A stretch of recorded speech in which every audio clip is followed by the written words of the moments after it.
just a little, in the right kind of way. Kids enjoy being scared. They don't find loud and horrific things fun.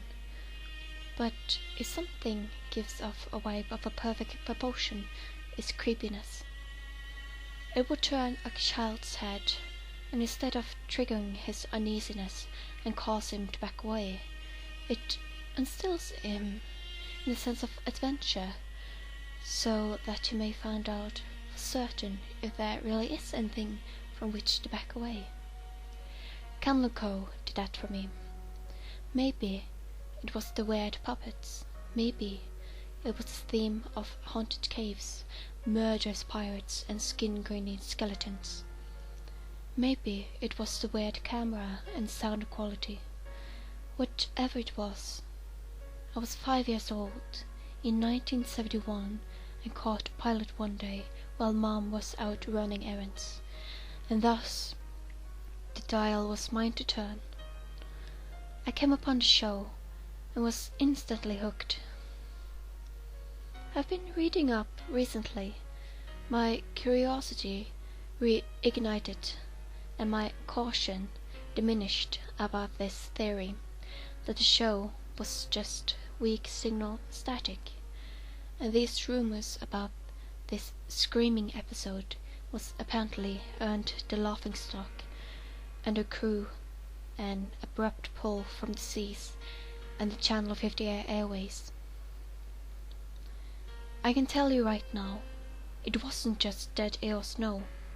However, I can't confirm the existence of episode 12 to 12 because I didn't get a chance to see it, or for that matter, any of the episodes in second season.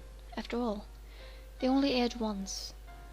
This is a story why I missed them. On Tuesday, September 21st, 1971, I came home from school in my mom's clunky Volkswagen.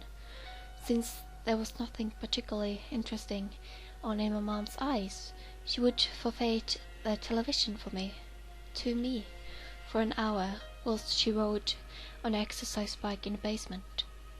And, of course, that day, just like several weeks leading up to it, the dial turned right to 58. Episode 6 of Season 1, I would rather find out, was called Ship Crash. Appropriately enough, the premise involves Percy musing about the lovely song of the singing dolphins, and winds up falling asleep at the helm of laughingstock, and apparently sleep staring, crashing her into a large jagged rock jutting out of the water in the corner of the cove. The rest of the episode involves Janice and Poppy frantically trying to repair their ship before it sinks, all the while fighting sleep. Eventually, they spot a strange tree growing near the peak of the mountainous rock, and decide it would be a great torchwood to distress beacons, so Janice goes to fetch it. On her journey, she begins to sleepwalk, which is how she comes across Susan Siren. Susan, like most of other characters on the show, had a cheap but almost intentionally strange design. She was not a puppet, but an actress.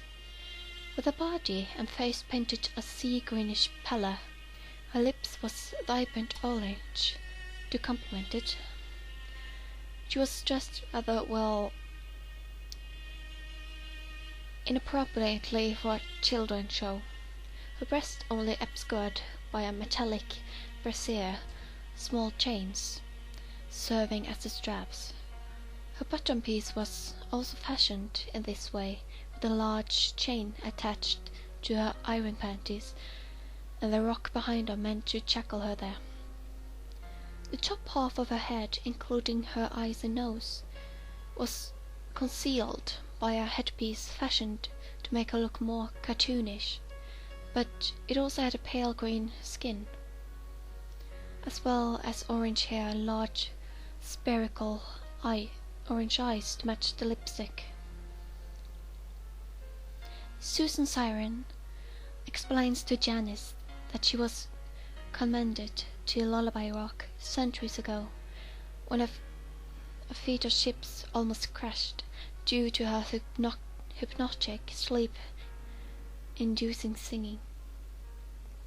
Janice laments that she cannot free Susan, but promises to return to visit if Susan promised to lure another ship, without crashing it, of course, to the rock to rescue them. Susan agrees and sings a peaceful song about your hard work at sea and how it earns you a nap. That day I came home from school especially drained. I remember that much. What had happened in the kindergarten that would leave a 5-year-old so exhausted is lost to time. But I remember being tired, so taking Susan's advice, I switched from a sitting position on the couch to a laying one, and let my heavy eyes sink.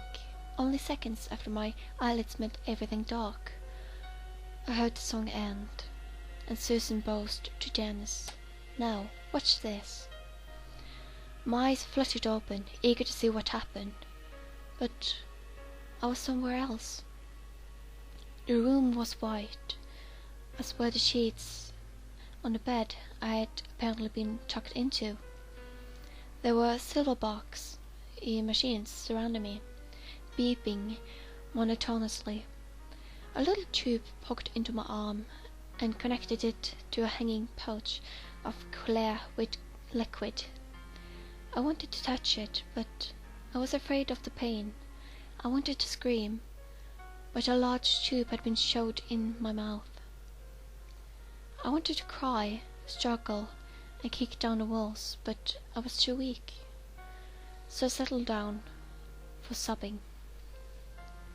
After a few minutes of that, a woman in white dress rushed and called for a doctor, who simply studied me, but he did call my mother, and after I was unhooked from all those machines and latched onto her, exchanging with her happier sobs, she sat me down to explain that I had been in a coma for nearly 2 years. So, why is my curiosity only rekindled now? I suppose I never related it to the show. The doctors never gave a straight answer as to why this happened to me, so who else would know of one? I only started looking into it again about a week ago, around a month after my mom's funeral. I was going through some of her tax receipts when I found an empty envelope from NASA, dated December 29, 1971, the kind of envelope a check might arrive in.